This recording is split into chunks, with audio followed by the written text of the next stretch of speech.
Hello YouTube! It's Colton Stowe with the all-new, just released 2019 Ford Ranger.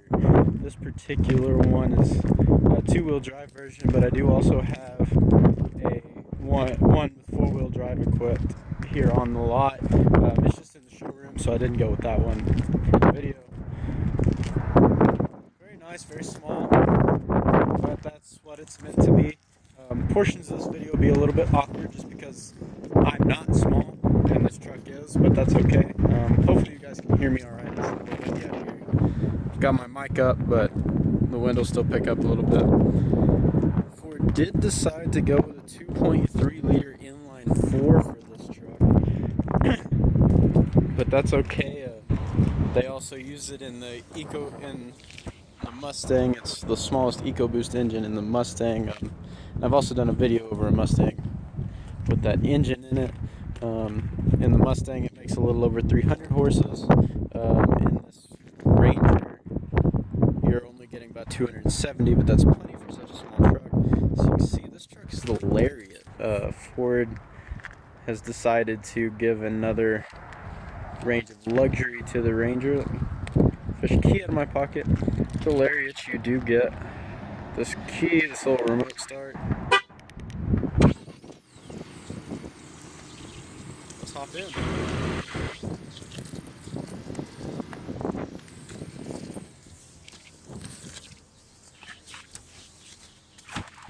Hop in, I remote started it, so it'll tell you, hey, push the start button to drive, and that's down here to the right side, right here, right in front of my knee.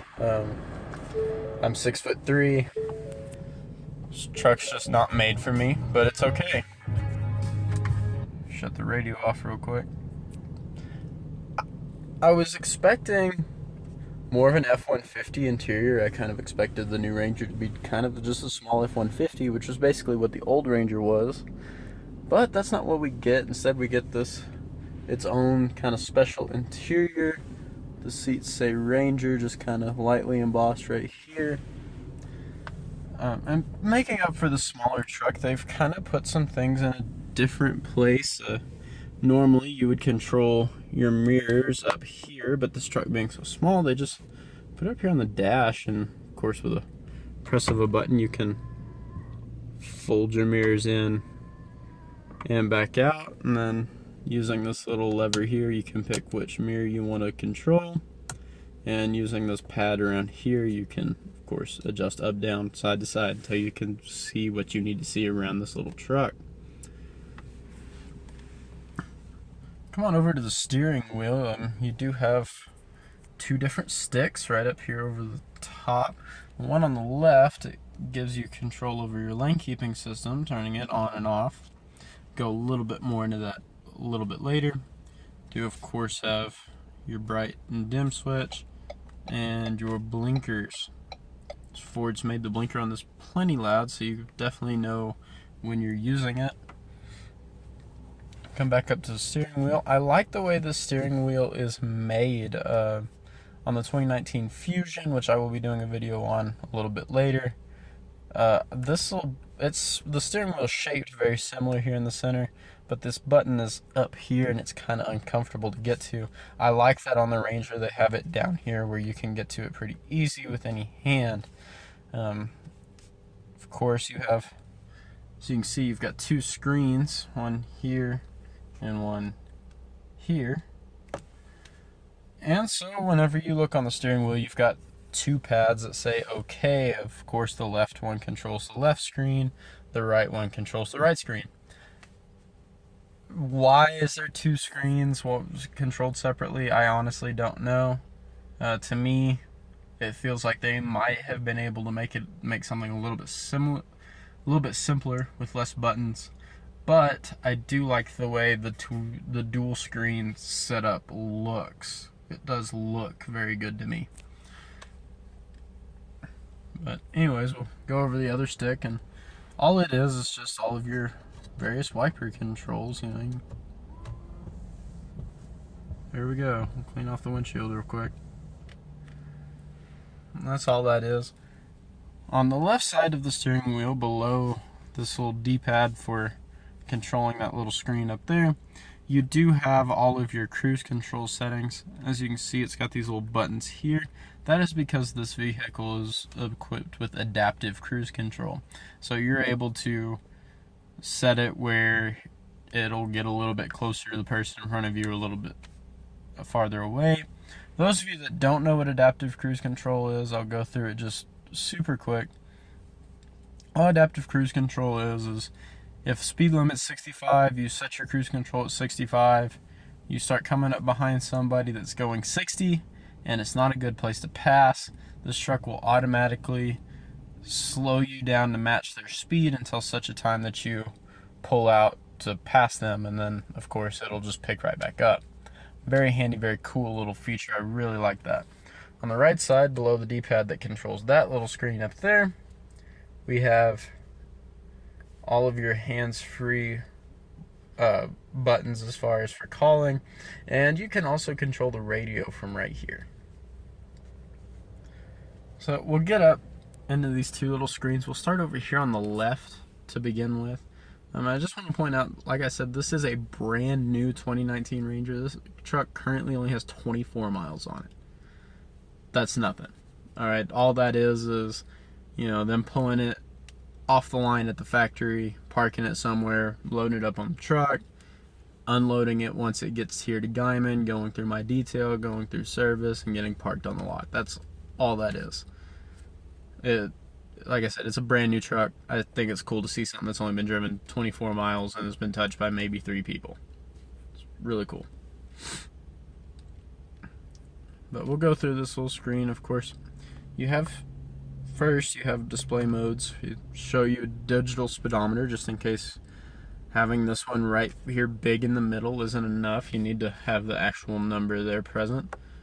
You also have the ability to look at your tire pressure, which it looks like both tires on the left side of this truck are just a little bit lower than the right now. You know, stuff like that happens. I'll show you your overall average speed. Apparently nobody's gone very fast in this because the average speed is only 7 miles per hour. Show you the distance empty. It says 14 miles. You know, you've got your little fuel pump light showing there at the bottom. This truck's been just kind of parked on the lot. It hasn't been on any test drives or anything, so we just don't have any fuel in it. Do also get an RPM meter to go with your speedometer in the middle. That shows your fuel level, and then of course you get one that shows your fuel level and your engine temperature. Go down, you do have 2 different trip settings. Slide down a little bit more, and it'll show you your average fuel economy or just your fuel economy history. This truck also does have auto start stop, which can be turned off in a different screen. If you don't know what auto start stop is, I've explained it plenty in all my F-150 videos. I ask that you just go back through my channel and look at that. There's so much cool on this Ranger, I don't want to spend too much time on auto start stop. So yeah, there's your fuel economy settings. And while we're on fuel economy, just in case you're wondering, currently Ford has this rated at 21 miles per gallon city and 26 highway. Of course, your mileage may vary depending on how you drive. If you have a lead foot like me, it might not be quite that good. Do you have a couple driver assistants? You've got, of course, your blind spot monitoring, even for a trailer. You have a cross traffic alert, so if you're backing out of that space at Walmart and you can't see somebody and they're driving behind you, it'll beep at you and let you know, like, hey, you're about to get ran over, don't back up anymore. Do you have trailer sway control? Of course, like I said, you have adaptive cruise control, and you do have the ability to turn that off if for some reason you don't like it. You do have your various driver alert settings. Like I said, you do have a lane keeping system. It's got an alert mode or an aid mode, or you can set it where it does both. And all it does, if the aid is on, whether it's only the aid or both, is as you're going down the road, this truck reads the lines on the road, and if you get a little too close to one, it'll just kind of gently push you back over towards the center. If you do it 3 times kind of close together, it'll go ahead and beep at you even if you don't have the alert on. If you do have both systems engaged, it will both alert you and push you over. Of course, you can control how hard it shakes and whatever else. Do of course also have your pre-collision warnings and the ability to turn on and off the distance indication. It's really all that's in the driver assist. It's still really cool. And of course, you do have some control over settings, like you can turn the auto engine on and off. You can turn the automatic start stop off. Oh, sorry about that, guys. You have some mild control over the lighting, how they lock and unlock with the remote. Remote start, you can set up the automatic climate control, whether the seats move, all of that. And of course, with the wipers, you have the ability to turn on and off the courtesy wipe and the rain sensing wipers. Like I said, very cool. The right screen doesn't do nearly as much. Once again, it is controlled right here with this, but it's still handy. You can kind of control the radio here, except I have it off, but you can change it, or you have the ability to set it where you have a compass, go with your navigation, or even show you some stuff for your phone, which my phone's not connected to it, and I'm not going to, because then a customer gets a brand new truck with some salesman's phone attached to it, and it's just not a good look. I'm not about to do that. Come on over. It does still have the little protective thingy on here, but I ask that you just please look past that, because I can never get it to go back on right, and I like to have it on, so I'm not going to take it off. Once again, you do have some radio controls here on this main screen, which I'm going to shut it back off because I don't want any extra noise interference while I'm talking all through all of this. You do have, of course, your normal climate control settings in this screen. What they didn't give you on the Ranger, which they often show you on the F-150, is your heated seats. You do have that, but it's down here with the manual buttons, so if it's cold outside, you have your heated seat on. It's actually a pretty nice day here in the Oklahoma Panhandle just this once, so I'm not going to have the heated seats on. Come on over. Like I said, you can connect your phone. And you do have navigation, which for some reason I didn't click hard enough or whatever. It didn't go over. So it'll show you, there's that gas station there. All of that. You have the ability to connect couple of different apps, and of course you have all of your different user settings, including Ford Pass. So it's really nice. We'll work on down the center stack. Of course you do have your manual radio controls, because your co-pilot can't reach all the way over the steering wheel safely, so it's better for them to have the knobs and everything here. Do also have some manual climate control options here. Come on down below, you do have a little 12-volt spot there, and another one there. Right above this nice little pocket, which also has two USB plug-ins, and those rings around it do glow so that you can find them a little bit easier. Ford's also put the ability to turn the auto start-stop function on and off here with this button. Have the ability to lock the rear differential, even though it is just a two-wheel drive pickup. Do also have some trailer settings here, parking assist on and off, and the ability to turn on and off your traction control, which it's freaking out up here on the screen as I push all of these buttons. Come back through the center console. I actually like the way the center console is laid out. You have, of course, your gear shift right here. This is equipped with Ford's 10-speed automatic that they've been putting in pretty much everything for the past year or so, and it seems to pair well with this little engine. A lot of worked pretty well. Do also have the ability to drop it down into this S mode and pretend you have a standard using these little buttons here. Don't really see the point, but I guess in some towing situations, or even if you're off-road a little bit, it might be handy. So we come back, you have two cup holders. They're both on the passenger side, so if you're trying to keep your sweetheart or your husband or whoever else from drinking your drink, it's going to be hard because it's on their side of the truck, even though if you're tall like me, you can nearly reach the other door. It's still going to be a little bit harder to defend. The reason they're both on that side is because Ford does give you a manual parking brake. I think that's kind of cool. Do have this little cutout console with the button up here on the front. Open it up, you'll get a small console. It's bigger than most of the Mustangs, but it's not as large as the F-150s, because why would it be? The whole truck is smaller. And now, guys, you guys get to watch the funny part. This is the part where I show you the back seat, even though I'm 6'3" and I barely fit in the front.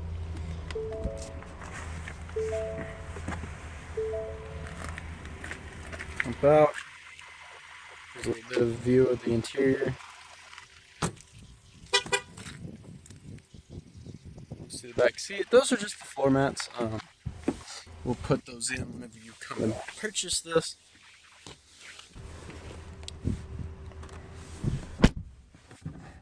So as you guys can see, this is where the seat was when I was sitting just up there a minute ago. So you guys can see that knee's kind of jammed in there. If I had to ride like this for a really long time, it would hurt really bad. And of course, this knee is taking up the whole center seat and is kind of up over the console. I could sit side saddle in here, except my feet are too big for me to turn now I'm already in here, and I would take up the whole back seat on my own. If you were not just a large human being, though, this would be nice. Ford's done a good job of giving you a nice soft leather upholstery in here. It's comfortable other than the size problems. You do have a pouch back here just in case you can fit your knees back here, I guess. And if you don't have 3 people, which you should never have 3 people in this truck because it's too small, you do have this little fold down cup holder and armrest. That's pretty much it for the 2019 Ranger. I was actually super excited to do this video for you guys, even though it was going to be awkward. Let's see if I can fall getting out of this thing. It's very nice. It's got some plastic in there, sure, but it's also got a lot of soft touch plastic on all the parts that count, or soft touch leather on all the parts that count.